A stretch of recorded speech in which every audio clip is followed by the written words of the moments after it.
you may not get what you want.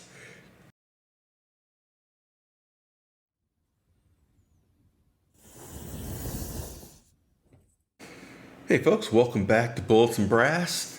We're doing the same thing I did for 6.5 Grendel, but for 6.5 Creedmoor, and we're not going to so much compare it price-wise to other calibers. They tend to all be expensive enough that the cost savings per round is not really your deciding factor. You're deciding based on which rifle is appropriate for the task, and it's way less likely that you're going to have multiple options that you're equally interested in using. So first I checked a couple places like Midway, Brownells, SG Ammo, Ammunition to Go, and so on. And nobody had a selection. One of the things I noticed as I was going through this, everybody had some. I didn't find any major ammunition supplier that didn't have any. But they'd have like one or two options. Usually the trend seemed to be that they had managed to maintain at least one range-oriented option, whether it was target or just FMJs or whatever, and then one hunting option. And the hunting option ranged from varmint bullets to, large game, elk, moose, deer, whatever it was. And yes, I realize that that's not all really one category, but it's not a varmint round. But what I didn't find is anybody who had a selection of those categories. Nobody had 3 or 4 different hunting bullets. Nobody had 3 or 4 different target or plinking bullets. And this is, when I say bullets, I mean rounds. I wasn't looking at reloaded supplies. That'll be a different part of the video if I do it at all. What does AmmoSeek have? Because that lets me look at a whole bunch of vendors all at once and break it down by price, right? Well, the one thing I found is that if it wasn't for Cellular and Beloy, we'd be in real trouble for 6.5 Creedmoor. They were the bulk of the affordable ammo. So if you wanted to just go to the range and shoot your 6.5 Creedmoor, that was what you were shooting. If you didn't already have ammo, if you were going to buy ammo today, you were shooting Cellular and Beloy. There was some hunting ammo from them. Some soft points were in there. But if you wanted FMJs, if you wanted, basic low price match ammo, that was it. The next step up was the Hornady Match white box, and most of that was the 140 grain, which is the next part of this. When this whole shortage started, we were seeing that the 140 grain was actually kind of tough to get. Not that they weren't making it as much, but that everybody wanted it, and you didn't necessarily want the 120. So the 120 would sit around a little longer, so you'd see more of it. The manufacturers seem to have caught up. They seem to have, adjusted their production. There was very little 120 out there, but there was a lot of 140. The hunting bullets were a bit more of a mix, because that depends on the exact bullet type and all that jazz.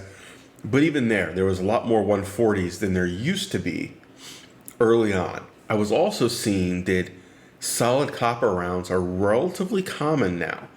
And that's interesting because I would have figured just due to the higher cost of production, the slower production, they would not be. Because the price on some of them was not significantly different from what I was seeing in equivalent non-solid round. The exception was the Lapua Naturist, or however you pronounce it, for $100 for a box of 20. Even the 140 grain FMJs from Cellular and Beloy, $45. So the usual price difference between the cheap stuff and the good stuff, it's about right.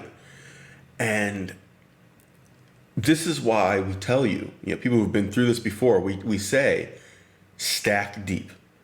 Don't have just what you need short term. Buy for the future, because this will eventually pass. Whether it will go back down all the way, who knows? But right now, it literally will cost you twice as much for that ammo. If you could afford to buy the ammo when it was cheaper, it would have saved you 100% over the current price. It's literally, for every box of ammo you have, you also got a free box. Every time this happens, afterward, we stock up a little deeper. We reevaluate, what did I actually need? What did I use? And everybody adjusts it a little differently. And again, every time I find myself going, I was buying ammo toward the end. I was spending more than I needed to be spending. I was missing this particular option. And we stack it a little deeper, a little deeper. And just, what do you need for a few years? Have that. When you've got that, what do you need if it continues past that? What is your best alternative? What is your best option past that? Because you're not going to know. You're going to do a few years of shortages, and then you're going to go, well, it didn't end. Now what? From the looks of it, it doesn't look like there's a real shortage in the sense that you can't get 6.5 Creedmoor or that you can't get 6.5 Creedmoor for a particular task. If you are looking for hunting bullets for a particular kind of animal, they're out there. If you are looking for match grade ammo, it's out there. However, you may not get what you want. There was not a selection. EU basically had your choice of one or two options for each category, and it was take it or leave it. And the prices are high. I don't know how else to put it. They're high. For the hunting stuff, how much are you really going through? Is the price really relevant? Is it nice? No. But if you need 2 boxes of ammo and it'll last you 2 years of hunting, it is what it is. You're going to spend that much money on coffee on your way to the hunts. But for match grade ammo, meaning you're going to a PRS match, you're going to, a local club match, you're just trying to punch paper or steel and not, have a group this big, right? It adds up quick. You're going through more of it. For just general fun range ammo, it wasn't significantly cheaper than the match grade ammo. One of the things I saw was that the cellular and Beloy FMJs would be $45. Their soft points, $43. The solid copper hunting bullet, $43. I don't know what to tell you.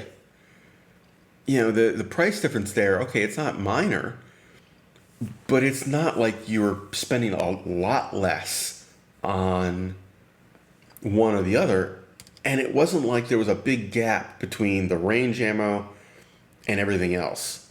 At that point, if you're stacking ammo, you might as well stack the soft points or the solid copper. I don't know how the TXRG bullet from Southern Beloy is for accuracy, but it's a monolithic copper design that expands.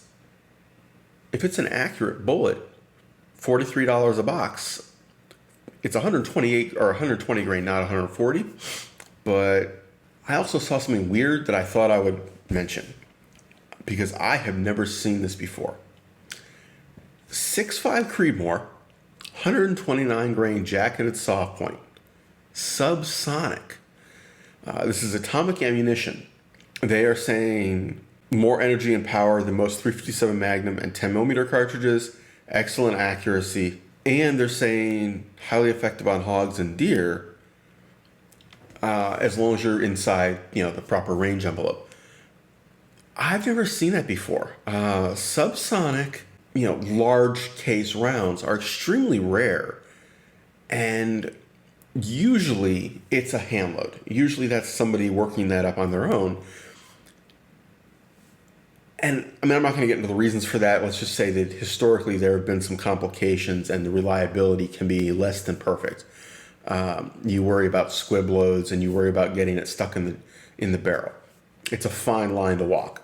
But Atomic is apparently confident that they got this to work, and it was available at $45 a box. So there you go. Even now, even with the current shortages, people are innovating. It's out there. Take care, have fun, stay safe. Keep shooting, folks.